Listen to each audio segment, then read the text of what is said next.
Here with Todd Minikus.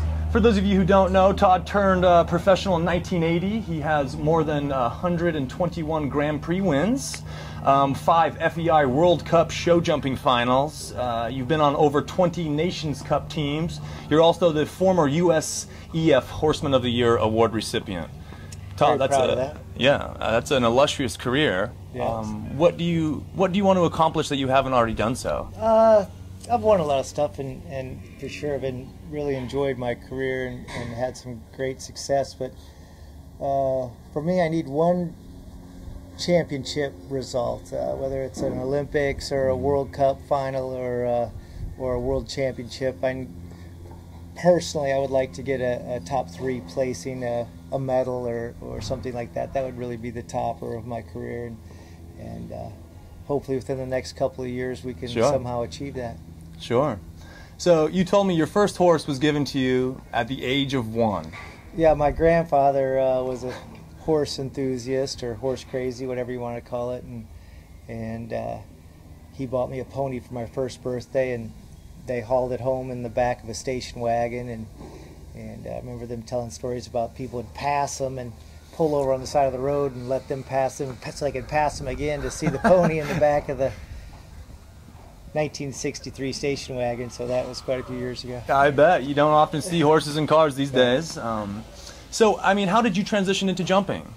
I rode Western as a very young child, and we moved next door to a stable that had jumping horses when I was 10 or 11, and so I worked at the stable for jumping lessons and kind of had the same job description since I was 10 years old.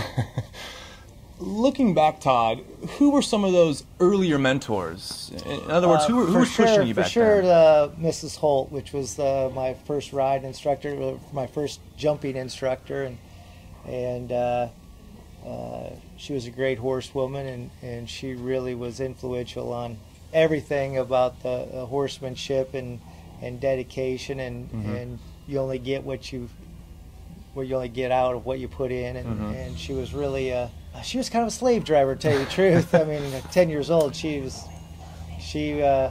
wasn't afraid to work you. So then there's been a lot of great horsemen through the years that you get little tidbits of information from, and for sure the horses, they're the best teacher, or can learn the most from the horses.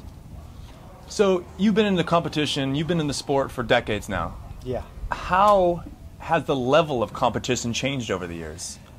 It's gotten a lot more technical. Seems like when I first started out, and if you had a horse that could jump, you didn't have to worry about the dressage part of it so much and whatnot. And as a young person, you think that that's not so important and whatnot, but as you get a little older and as times have changed, the sophistication of the courses and the materials that they build the courses out of, and those kind of things, not only does a horse have to be able to jump and be careful and whatnot, it has to ride well and be responsive and obedient, and those are the things now that are really important in modern day show jumping.